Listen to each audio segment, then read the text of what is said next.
First and foremost, congratulations. We are halfway through the course. Pat yourself on the back. Awesome, Elizabeth. That's great.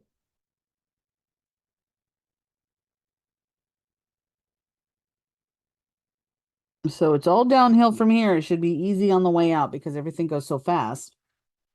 If we've gone through 5 weeks already, this next 5 weeks is going to be easy.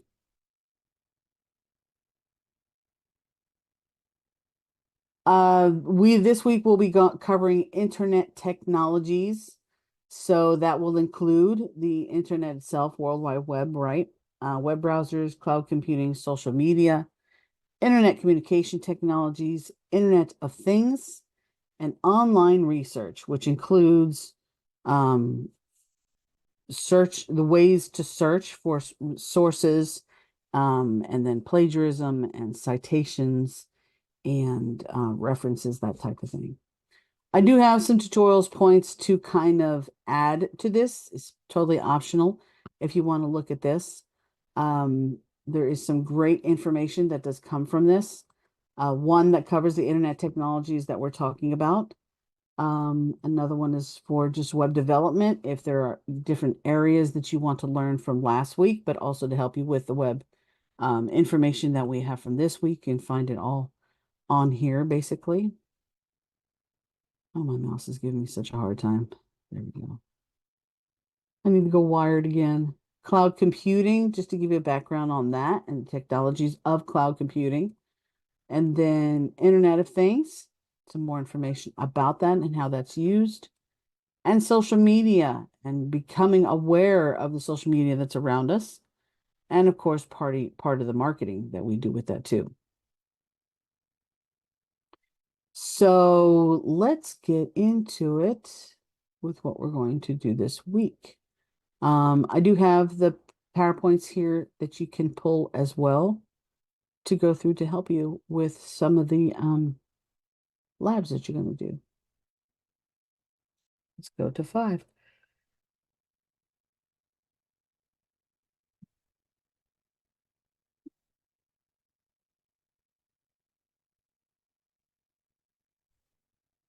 Record.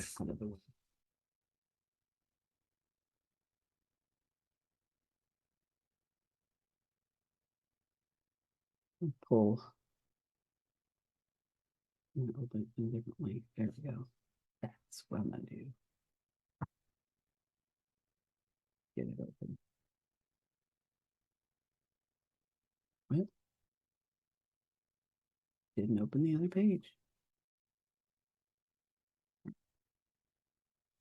So the outcomes for this week, basically the outcome is the functions of software, okay, is what we're looking at for this week.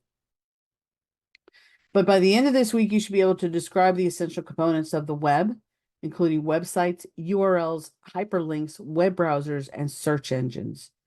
Configure privacy and security settings in web browsers. Be able to identify common uses of cloud computing. Be able to recognize the risks and responsibilities of using social media. Also be able to describe various internet communication technologies, including email, streaming media, online chat, and voice over IP, which is VoIP. So if you heard it before, that's what it means. And be able to identify and configure IoT devices. And then be able to conduct online research ethically and efficiently. So there's a lot to cover this week, but it's a lot of good information. So you will be reading Chapter 5, Internet Technologies. And let's see the best way to do this. Let's go this way. The discussion this week, actually, it's over here. As soon as I can find it, it's over here. Is productivity applications. Now, there's a lot of applications that we use, whether it be for business or for school or, just for yourself and things that help you out. But what they want you to do this week is to go to Google Play Store or the Apple App Store, find 2 applications you feel will help you progress through school. You can consider time management tools, note-taking tools, and study tools, or any tools you believe will be useful. And for each app you choose, briefly explain the app itself, what it's used for, what you're going to do for it with it. Is the application free or does it cost money? What do you do? What do you like most about it? How do you think it will help you? And would you recommend it to classmates, and why or why not? Mine, of course, there is the one that was given to me back when I was starting school back in 2014 was Vital Source Bookshelf that I used, and I tell everybody just in case you guys don't know. It's something that you can download and you put on all your devices, and it will read the books, if you have to purchase books themselves for the course. They're online books, of course. Um, you can do a lot with Bookshelf if you get it all Bookshelf. Excuse me, I don't know why I keep yawning. It's not that late. I'm not that tired. Um, I think it's because I had Sprite and I'm coming down from the sugar crash, right, from the Sprite. So, what's great about this is you can literally add notes to the book. So you have your tablet, you have your pen or your laptop with your pen, whatever. Even if you don't, you can type it on there too. You can add notes in the sections of the book and the pages. You can write on there. You can highlight different color highlight pens, certain areas that you need for testing or for essays and stuff that you're going to write. That's what's great about Vital Source. Plus, it will read the book to you.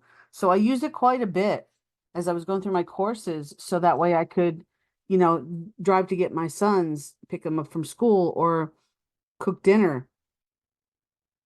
I use Vital Source Bookshelf because it would read to me. It flips the pages for you as it's going. And then, quickly I could stop it and add a note if I wanted to remember something in there.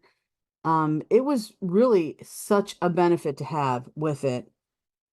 Yeah, I do too. I can't read. Um, I'm better at listening than I am reading it. I think it has to do with a small, um, it's not an ADHD issue, which is one of the issues, but it's one of the issues where it's when you're reading, it becomes jumbled up. It's like too much too fast, like trying to pull it together. That's what I have. I'll read a chapter and I will not have comprehended what I've read. I have to read the chapter again. So I do better at having it read to me. And it took me a long time to figure that out. I was in college before I realized that because those books for college were so much more in depth than the ones I had for high school and everything. And I always did everything myself. Uh, I was in the restaurant business, so there was a lot of just hands-on work. It started a little bit more in accounting where I could tell my numbers were getting to be a little backwards, or the words get a little bit more jumbled up. But I've always just gotten through it, you know. When it comes to something like having it read to you, it makes it so much easier. But everybody learns differently, and the sooner you find out how you learn, the better. If you're better at having something by seeing on a video or by having it read to you or hands-on, um, or reading or writing, whatever that is, if you can put those together and then that will actually make you a better student, whereas you can comprehend it better. Okay, that's really basically that's what I like so much about Bookshelf that really helped me. So the other one that I got was OneNote, which I use constantly. I'm constantly putting notes in there. I take pictures of the notes that I write on paper and I put it in my OneNote. I have links in there, recipes in there. When I'm watching something, how to do something, I put my notes in my OneNote, titled for what that is. I love that thing. Yeah, man, I just love it. And I have information from way back. So it is free. Um, Coming with, of course, the Microsoft download itself. But there are so many that you can use. It doesn't have to be OneNote itself. There are plenty of the other ones. I know Apple has its own OneNote style. I can't remember what it's called, but it's the same thing. One of the things that I used and will not do again is Microsoft to do because to me it just got rude. The more deadlines I had on their birthdays and scheduled projects and different things that had to get done, the more rude it got because I was never getting them done. So as a procrastinator, it's probably not something that you should get or use, but it is something that will help you be less of a procrastinator if you keep up with it. It was almost like it ended up being something that I had to take care of like it was another child. You know what I mean? Like you have to keep up on your to-do list, of course. And so that it will close off the things that you have done and it won't repeat. But because I was not keeping up with it and not closing them out, it was it would ding to me constantly. And then it would ding to me to remind me of something that I did not finish. And so I had to stop. And that was just like now it's just plain rude. So I stopped it completely. But it is something that might be good for you to schedule yourself. It's always good to schedule yourself. And it helps with time management too, like within calendars and stuff. Those are really good to keep you going, especially when you have so many courses and have a life and everything going on. We are Purdue Global, right? We're online. Everything we do is online, and we're trying to fit our real world around an online world. So we need to find what we can. An app will sometimes help us with that. So explain what you have found that's helped you guys out. All right. So after the discussion, it talks about the learning activities. You do have a few learning activities that you will do. And then you have the quizzes. Um,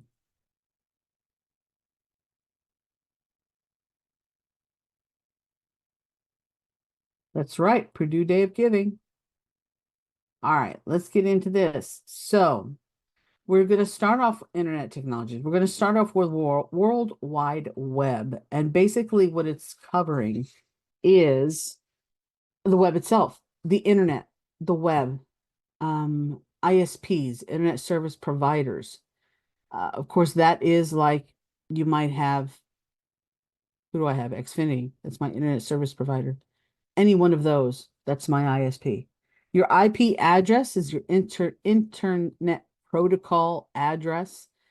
It's the label that you have that when you dial in, and that's how they find out where you are. That's also how they find out where you've been. It's your IP. When you log in, your IP is cached or set in there.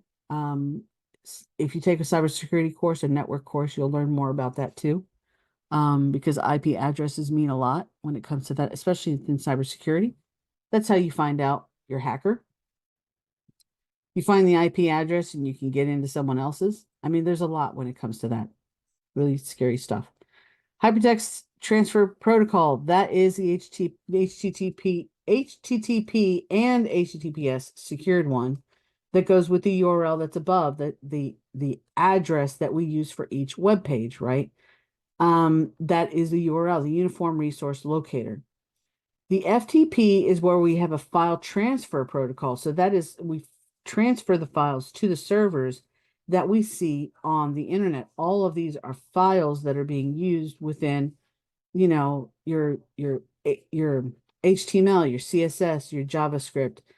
All of that is a file, and you will upload that to the FTP or the secure, the SFTP, because you want it on the SFTP, a secure file transfer. Domain name system, where we get the domains, of course, like testout.com. That's the domain itself. Transmission control protocol and the IP. So that's a TCP IP, depending on where it facilitates the internet communication. It comes from your ISP, will give you an IP address, and it goes through the TCP IP. IT loves abbreviations, just so you know. Intranet would be something like we have in the internship, we have a SharePoint intranet. Okay, so we have a whole system that is integrated between SharePoint, Teams, OneDrive, Outlook, All of that is integrated. So anything I can find here, I can find it in OneDrive. I could find it through Teams. Anything that gets changed is all going to be the same. But this way, they can come here, they can go through their orientation, they can go to the department and find what it is they're looking for within that department. Here we have an org chart. We have meetings and different times for the meetings.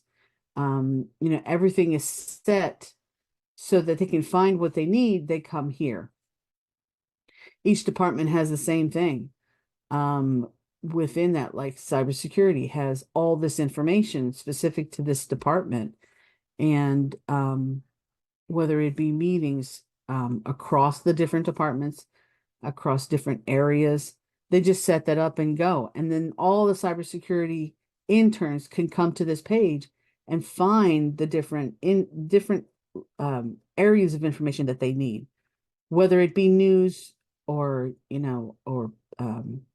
labs, campaigns that they want to work on, video playlist of their meetings, a wiki of information to help them get through different areas. If they're training on a certain area, say they get into hack the box and they need a code or they need to figure something out, there'll be something in the wiki about referring to hack the box and that certain thing that they were training on and to help them through it. So there's always like, areas of information basically, which is always good. And then of course, web applications, IoT. Okay. So, VoIP is voice over protocol. And being that back when my son was new, 2004, we had just a desktop. We didn't have a landline. We didn't have cell phones at the time. So we would call family over a VoIP. Yeah, Hack the Box is really cool for cybersecurity. If you want to do something like, you should check Hack the Box out. And I think it's $7 a month for students too. It's really cool. There's a lot of different things you can do. It's not just cybersecurity. I think you can do networking and web and stuff on there too. It's just training, hands-on training through that application, through that website. So we had one of these so that we could talk to the family. We just had a brand new baby, so we were talking to the family on our desktop through a VoIP session, which ended up becoming Stream at that point too. And then of course, Wi-Fi, IoT, web applications. You're going to cover blogs, wikis, RSS feeds, which is like news. They're just quick feeds of news information. We have that within the SharePoint too. There is our news here in the cybersecurity one is a bunch of different RSS feeds depending on the topic, and you can find more. So that's what's great about this. Some more RSS over here, so you keep up with it. We always have a lot of information. We keep it very clear on things that you can use. So you're always on top of things.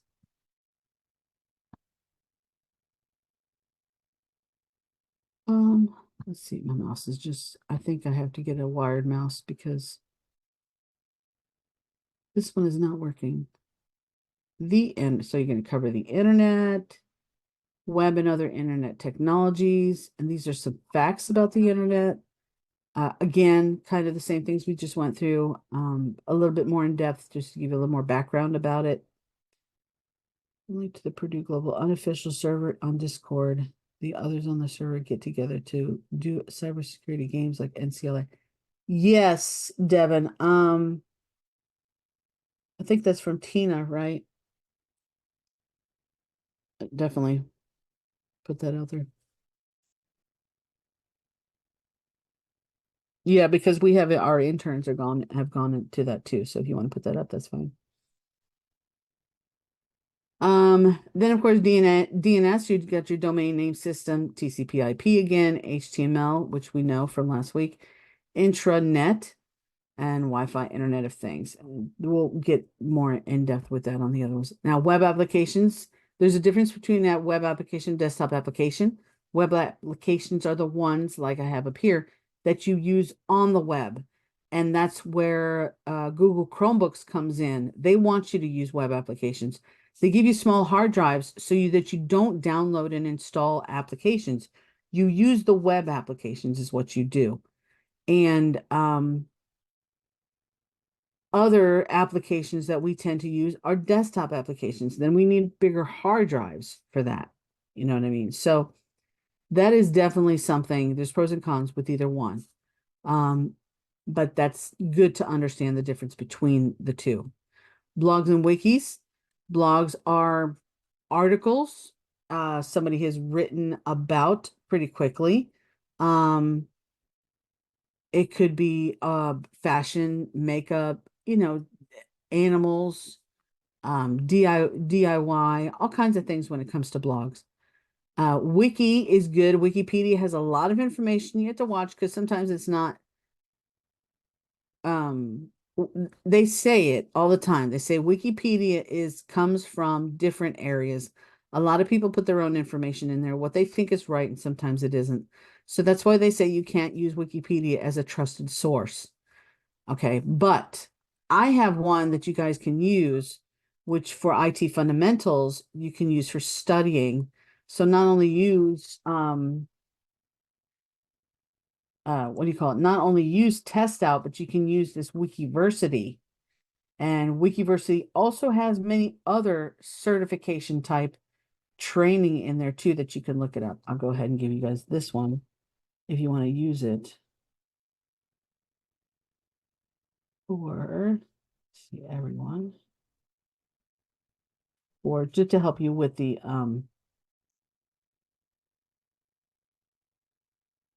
certification when you get ready to take the exam. I use this and TestOut to complete the exam. So this one's a good one. Let's see, RSS feeds and podcasts. Of course, podcasts, we love podcasts, right? The internship does have its own podcast site as well, of master classes that the students have pulled together. And then there's RSS feeds, but so there's so many podcasts between celebrities and business and all kinds of different shows, cooking and all kinds of stuff. And then RSS feeds, basically, quick news. Subscribe. This is optional. Subscribe to an RSS feed. Tells you how to do it. Then a quiz. Web browsers. So information behind web browsers, different things to know using web browsers, URLs, navigation facts, just so that you understand when you get into a web browser what you're looking at. You've got most pages are standardized as the same. I'm trying to get my mouse to work here. These drive me crazy. So link to homepage is typically on your left side. Then you have a navigation bar, and then you typically sign in or contact us is over here. You'll have a chat. We keep the standardization so that way you're not sitting there and you've got what we call mystery meat. You go to a website and you can't find anything, even though it's just loaded with information and has a billion links on it, but you literally cannot find what it is you're looking for. That's mystery meat. So we try to keep websites, yeah, mystery meat. Yeah, seriously, where you go into it and and there's been a couple of them I've gone to, and courses has a ton of links that goes down, or certifications has a ton. You can go here and then there's more and more and more, and then there's another break and another break and another branch and another branch. Like people, you just gonna have to figure this out a little better. There's just too much information to give in one visit. That's for sure. So just giving you a little bit more information on browsing. Configure web browsers, troubleshooting them. Some facts. Cookies is typically taken unless you have them turned off or you don't accept them. But that lets them know that you've been there, tells them where you're gone from there, where you came from, but also helps it so that the website loads faster. So it will not only know that you came here before, but it will cache certain pictures and images and information from the website. Browser extensions. These extensions are fun. There's a lot of things that you can get with the extension. I have one for my calendar. I have one for the internship where you have a single sign-on for that. I have one for LastPass, Google. This one's for my company, Colorzilla, so I know what the color is, so I know what the font is. And then I have one that will read to me. If there's paragraph after paragraph, I will have it read to me those paragraphs. This one's fun. What you can do with this one is um, make quick snippets of certain things. Like if I'm going to give access to my interns for certain things. So when they come in, I give them access to the orientation page and I give them a quick welcome and it gives me that. But then I get some confetti to go with it, which is always fun. So, or let's say I'm going to um, give them access to their OneDrive folder. It's OneDrive link, and then the same thing. So the whole paragraph comes up. So this is really cool. If it's something that you do very often, you can do a text blaze. You can do a little snippet of what it is that you do very often, and it will pop up. And you just have to type in, what these are. I do exit survey, so I usually have a certain way to set that up. I give Try Hack Me vouchers to my students, and I just type in really quick, and it gives me the basic part of what I put into the ticket. They send in a ticket for what they want, and this is what'll come up. Try Hack Me. Um, Let me see. Let's try it real quick. Oh, yeah, I'm not in the area. I have to try it. Try it out. There. So that's pretty much what I would use there. So there's a lot of extensions that you can get for your browser, depending on which browser you have too. And you get it from them and you just add them in. So extensions are always great to use. Client-side scripting will explain it a little better for you. You can shut that down so you don't have that kind of stuff because sometimes you can get hacked through client-side scripting. But it's what uses PHP and JavaScript, but a lot of websites use PHP and JavaScript. So you don't want to shut it down if you want everything to work, like buttons and screens and different things. You want them to work, so you want to keep that client-side scripting going. And that means that they can actually put that into the file from the FTP. They can put that into the file folder, and those will work. We learned that last week of having the files with the CSS, HTML, CSS, and JavaScript, and have those pages that get pulled up, and it's called for and pushed and all that. So certificates caching caches your information. You want to clear your browser every now and then. If your web browser is not doing well sometimes, clear your cache. If it's not changing, somebody says that their page looks like this and yours looks different, clear your cache. Clear all the data, clear the browsing history, all of that. Proxy servers, pop-up blockers, safe browsers, which is of course incognito. Opening one up incognito, which will keep everybody from seeing where you came from. It doesn't show your IP address. It keeps it secure. Compatible browsers, restart, and computer restart. So clear your browser cache tells you how to do that. Configure your browser settings.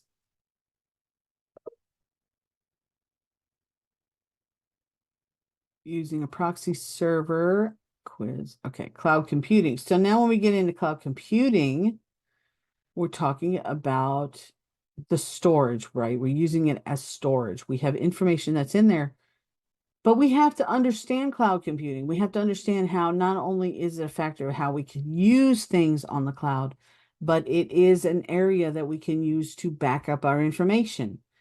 We use the cloud in the internship basically so that we have information we can collaborate with.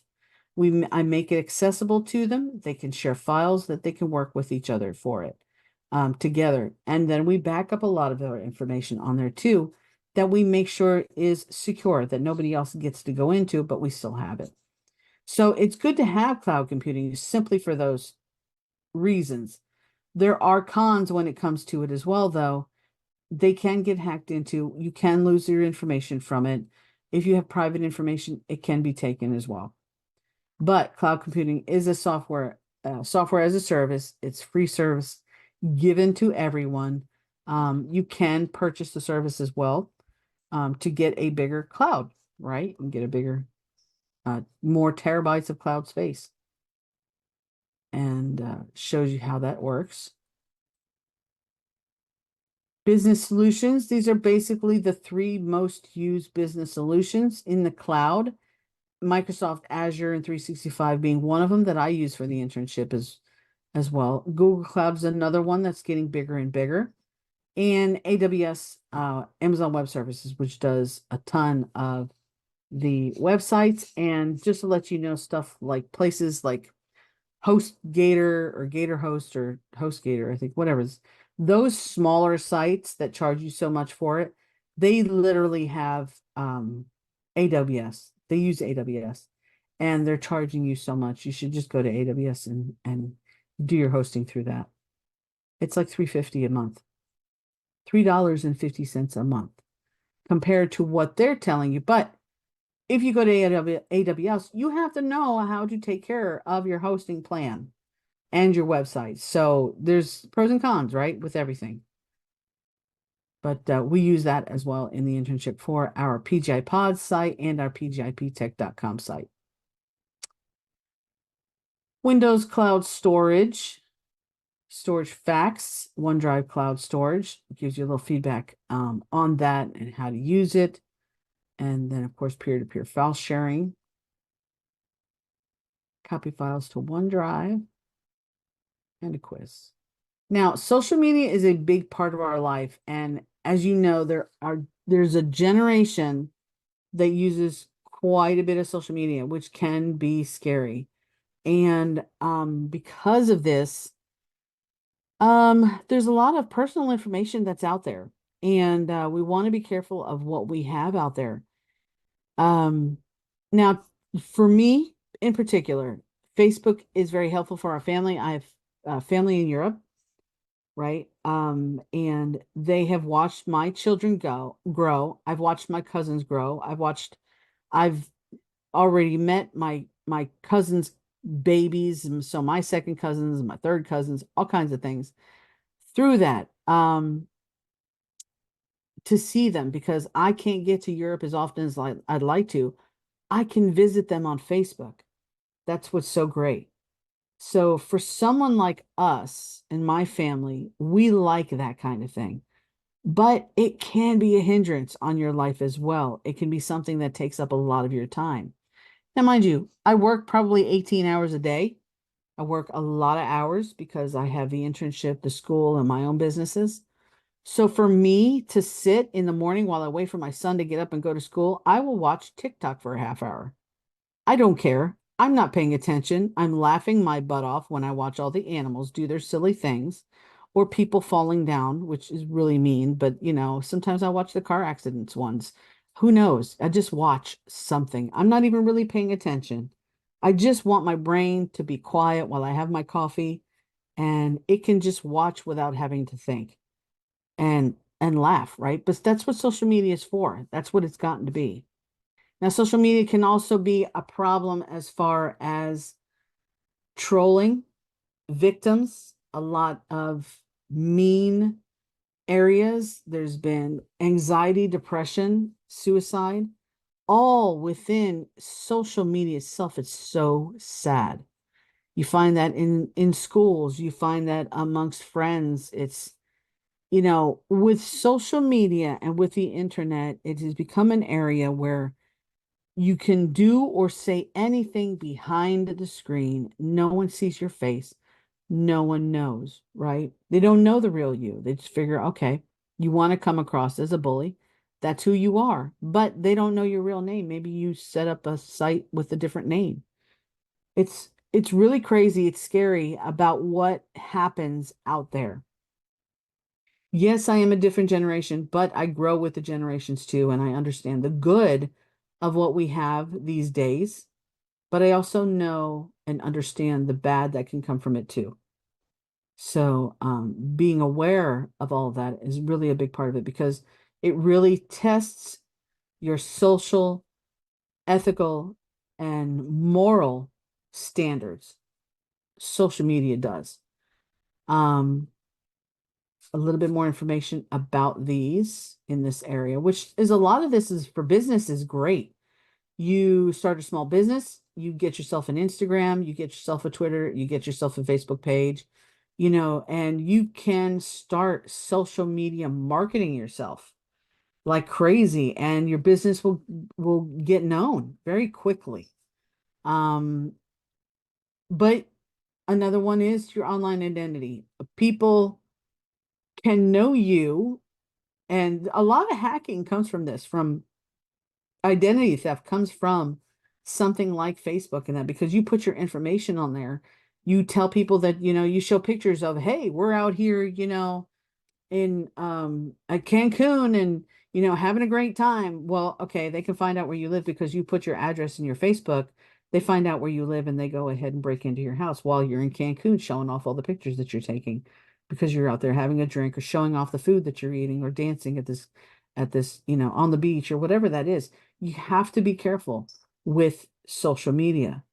Um, it's it's gotten crazy, right? Hacked social media accounts, misleading profiles, and phishing attempts. That's all a part of it. With every good, there is a bad. So, but then of course, there's crowdsourcing. So there is funding, financial hardship crowdsourcing. You're starting a business, unexpected expenses. You've got an illness in your family. You're looking for some help. A lot of people will do crowdsourcing for that. You have to be careful because the GoFundMe's sometimes are not real. So you got to beware. There is company startups. That is another one that's really going. You've got an idea, you know that you're going to build out that idea. You've got all the information. You're looking for someone to help you out and help fund you for this idea. Can really help. But make sure that you've built that business plan and it's it's it's rock. It's strong, and you get pledges. People will pledge towards that, when it gets to a certain point. Idea crowdsourcing being the same thing. So it's all good stuff. But again, social media marketing, this is the history of social media, importance of social media and social engagement. Now they've like just this in ALS. I don't know how many of you actually did the ice bucket. I did. We did. Me and my kids. My sister got me into it, and then I got some other people into it, and it did come up with $115 million just for ALS funding itself. So sometimes these things are really great when it comes to social media itself. Um, Facebook ads, same thing. You can really push within all of them, Instagram and all that. You can really push your business to be better known. You can sell products on all of these as well, and make money with your company. Set up a social media. This is optional as well. Setting up these activities are typically optional. Internet communications technologies. So this um, is communicating. So the basic premise of this is communicating. And again, we get into how it works, the synchronous and asynchronous and netiquette. The rules of etiquette that should be observed while using computer networks such as the internet. And that's where it really comes down to. You want to make sure that you are aware of your attitude, your speech, your I don't know, your reactions when you are in a meeting, when you're like you would on your phone. We've always talked on the phone. And they could always tell by the way that you talked how you were feeling, right? They'll say, "Hey, how you doing?" You can tell they're happy, and you'll be like, "I'm fine." Well, what's up? Because you knew by the way that they said, "Oh, I'm fine." Something's up, right? That is a way of understanding someone without even looking at them. Don't forget that that's all in your voice, right? So within the internship, I make sure that they understand netiquette. Um, because a lot of people forget that they're in a meeting like we are now, and because I don't see their face, they forget how they come across, or they don't even hear their own voice as they come across. I've had students say things and do things in meetings, and they laugh. We laugh because of the way that I react when I'm in the meetings. I will get quiet, and they will hear me take a deep breath because I have to pull back a second, right? I have to pull myself together before I totally destroy this person who just said something so rude on in the meeting, right? And we are literally recording these meetings so I can use this against them because they are students. I can use it against them and for their own bad etiquette that they're using right there in the internship. So it's the same thing for me as a teacher. I have to watch how I speak with you guys, how how we answer questions, how we talk. You don't have it on there, but even if you're typing in here and you're saying something, you want to have etiquette in your typing. You want to be able to say the right thing. You don't want to be just talking all kinds of stuff and putting people off with the things that you're saying kind of thing. So it's just really just watching yourself, right? And it's within everything, texting, messaging, online chat, streaming, all of that.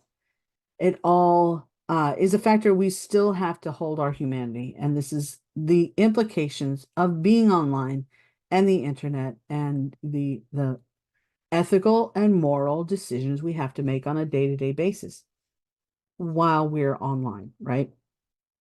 So, and it just gives you a little bit more information. The buffering that we deal with when it comes to the internet and downloading. Always something to look into. Asynchronous versus asynchronous technologies explains that a little better. Private and public technologies and categories of communication. Email etiquette, of course, same thing. You want your etiquette to be there when it comes to emails, You want to, we have it in the internship, we have it where if there's an email or a message, you will reply 24 hours during the week, 48 hours on the weekend. The internship is considered, we treat it as a business, as a company. Um, that way you can train within a company type persona of business. So you're ready to go ahead and take that to the job that you're going to get after you get your degree, right? So that you're ready. You know how to do meetings online. You know how to present online. You know how to meet with each other and you know how to text or message and all that with each other. So we've had mistakes. We've had things happen and I've had to go back and fix those recordings. So those are, taken out and not we have PGI Pods. We have a podcast website. So in Masterclass, if something is incorrect in Masterclass or something happens, we have to go back and fix that recording so it doesn't go across all the streaming sites that we are on. You have to watch what you're doing on the internet. Don't pay attention to the trolling. There's a lot that comes with this when you get on the internet. You have to watch because it's sad, it's scary. There's uh, mental issues that can come up with it when it comes to that too. Um, just from that, um, Grandpa used to say, if you don't have anything good to say, don't say anything at all. So don't troll. That's just trying to be mean out of what jealousy because you can't do it, or who knows what the psychological reasons are behind that, right? Who knows? Obey the law, of course. Let's see, email etiquette. Make sure that you're aware of whether you reply or reply all. If there were others on there, you want to make sure that they get the information that you're replying about, or do you want it just to go to the one person? Forward the information, file attachments, carbon copy, blind carbon copy, so you can always send it to somebody that the others don't know about it. You can reply all, and then you'll blind carbon copy somebody else so they know what's going on, you know. So that way you got somebody to back you up or something like who knows. When you get in IT and you get into just in the internship alone, I have found so many ways. I've had students come to me and say, well, you didn't say it. And then it's like, okay, so I have this message here where I told you, this email here where I told you when you were logged in at this time on this day and this area here where you did this and did that. And they're like, oh, I so got caught. Be careful because when it comes to something like this, everybody can back that information because it's all tracked.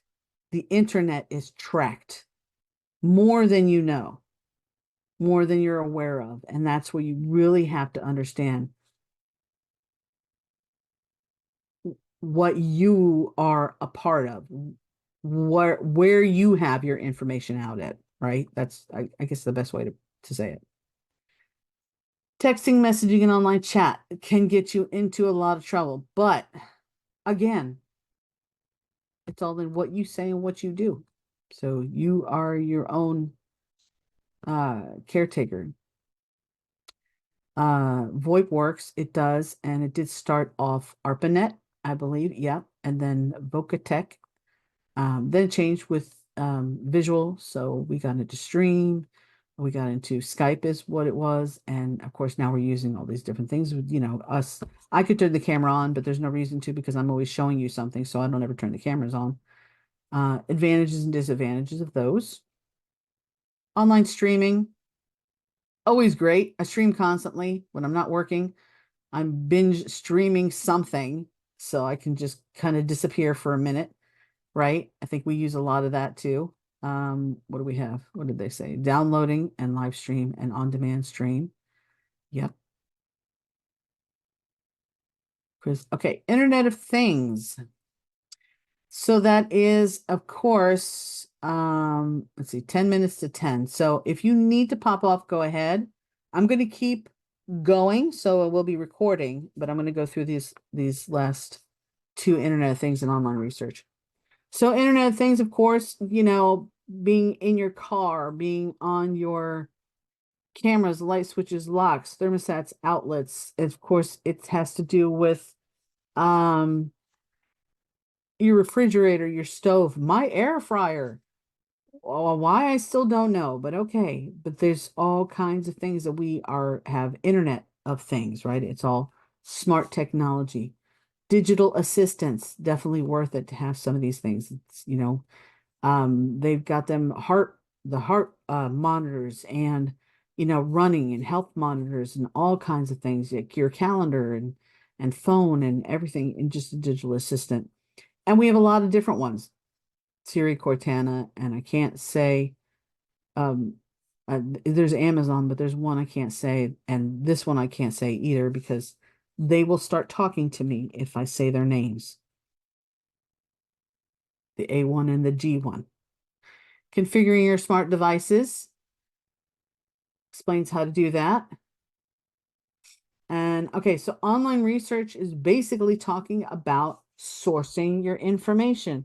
There are different levels of sources that you can find depending on what it is you're looking for.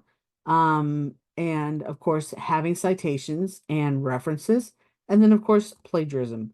Now, there are different levels of plagiarism as well, if you were not aware. So, searching is a big part of it, how you're going to find that information first, narrowing your search, really getting into the search itself to really find it. You want specific words for specific areas of what you're looking for. And of course, if you want scholarly sources, you know, or if you want libraries, if you want, you'll use certain companies that you'll go to for certain things. I was trying to find, you know, where I can find that now, either for, there's one company I use a lot. Um, Here it is. No, this is nice. Tech Target. I love techtarget.com. They're really they've been around a long time and their stuff is a lot of is factual. I like Forbes.com has a lot of information when it comes to business too.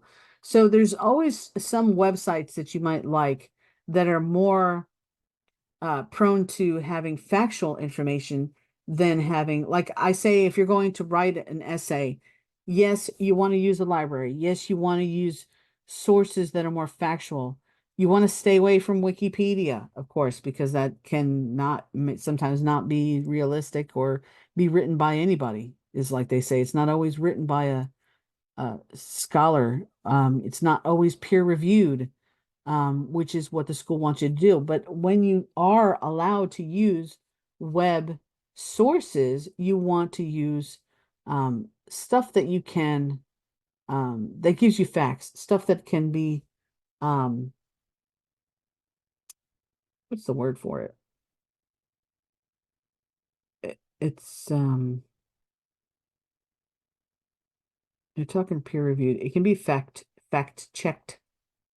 I think there's another word for it, and I can't think about it going into it. But Google Scholar is another one to get into. And you want to make sure that you're using, now we use APA.